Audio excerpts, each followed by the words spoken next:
যে কোনো পেশাগত দাবি আদায়ের ক্ষেত্রে কর্মবিরতি হলো আন্দোলনের একটা গুরুত্বপূর্ণ পার্ট, একটা গুরুত্বপূর্ণ অংশ। বিভিন্ন বিভাগের বিভিন্ন পেশার কর্মচারীরা তাদের পেশাগত দাবি, ন্যায্য দাবি আদায়ের জন্য শেষমেশ তারা কর্মবিরতির মতো গুরুত্বপূর্ণ আন্দোলনের এই পার্টটাকে বেছে নেন। তো অনেক পার্শ্ব শিক্ষক বন্ধু বিভিন্ন সময়ে মত প্রকাশ করেছেন যে কর্মবিরতিকে বেছে নেওয়া হোক, কারণ কর্মবিরতি এমন একটা আন্দোলনের পার্ট যার মাধ্যমে সেই কর্মস্থল বুঝতে পারে সেই কর্মচারীর গুরুত্ব, কর্মচারীর অভাব। আমার চ্যানেলের মাধ্যমে আমিও অনেক কবার বলেছি যে কর্মবিরতির মতো গুরুত্বপূর্ণ আন্দোলনের এই অংশটাকে বেছে নেওয়া হোক, কর্মবিরতি, লাগাতার কর্মবিরতির ডাক দেওয়া হোক। কারণ লাগাতার কর্মবিরতি আপনার অনুপস্থিতি আপনার কর্মস্থল বুঝতে পারবে। কিন্তু পার্শ্ব শিক্ষক বন্ধুদের এত ভয়, কর্মবিরতির দিকে এগোতেই চাননি।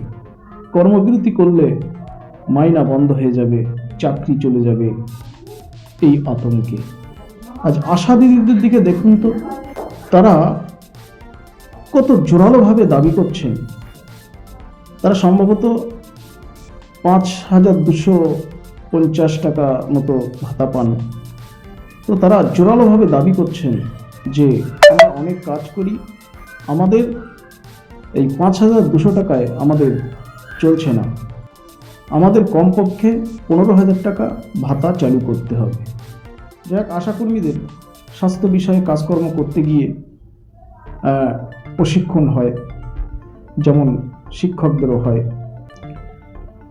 তো সেই প্রশিক্ষণকে তারা বয়কট করেছে, সেই প্রশিক্ষণ কেন্দ্রকে তারা বয়কট করেছে। কিন্তু আশাকর্মীদের একাংশ সেই প্রশিক্ষণ কেন্দ্রে প্রশিক্ষণ নিতে গেলে আন্দোলনকারীরা সেই প্রশিক্ষণ কেন্দ্রে পৌঁছে সেই প্রশিক্ষণকে বন্ধ করে দিয়েছেন। সেই প্রশিক্ষণকে বন্ধ করার জন্য তারা সেখানে পৌঁছে গেছেন। দেখছেন তো কত তীব্র আন্দোলনের দিকে তারা এগিয়ে গেছেন তাদের দাবি আদায়ের জন্য।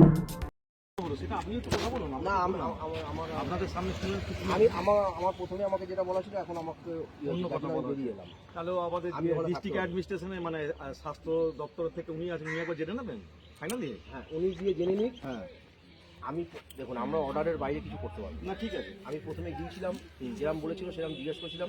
এবার আমার ওখানে যাওয়া যাবে না, ঠিক আছে। এইবার অফিসের দপ্তর থেকে উনি এসেছেন, উনি গিয়ে জানতে পারবে, ডিসিশন ওনারা নেবে।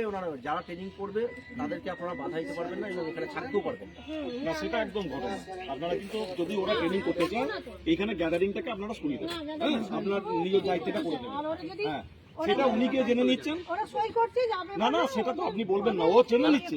সেটা কিছু বলার দরকার নেই, ওখানে তো আর কেউ বাচ্চা নয়। তো আমার তো কোনো ইন্টেনশন নেই যে আমি কাউকে করাবো বা করতে বারণ করবো। এবার আপনি যান, উনি স্বাস্থ্য দপ্তরের যখন সিএমও লোক, সিএমও সাহেবের ডেলিগেট হিসেবে এখন উনি আছেন, উনি যান। ওনারও এতে কোনো আশা করি ইন্টেনশন নেই। উনি এসে আমি তো হাবিবদার উপরে সব ছেড়ে দিয়ে যা ওরা ডিসিশন নেবে। সহযোগিতা কাম্য দাদা। হ্যাঁ, আমরা অনেকটা এগিয়ে গেছি, সবই দেখেছেন। একটু দেখুন হাবিবদা, আপনাদেরকে আলাদা করে কিছু বলবে না। ও দিদি, এদিকটা। আচ্ছা, আপনি এদিকে আসুন। এই যে কাকুলি দিদি, আপনি এদিকে আসুন। এই পাশটা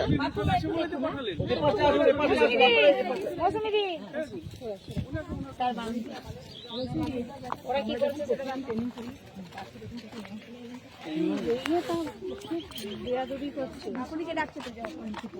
আপনাকে কি বললো?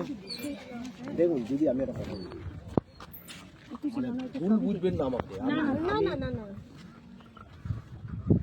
আমি আমিও তো মানুষ। হুম হুম হুম তো এখন যদি দেখি আপনাদের দুজনের মধ্যে, আমি এক উদাহরণ দিয়ে দিই, আপনাদের দুজনা দাঁড়িয়েছেন, আপনি ইচ্ছা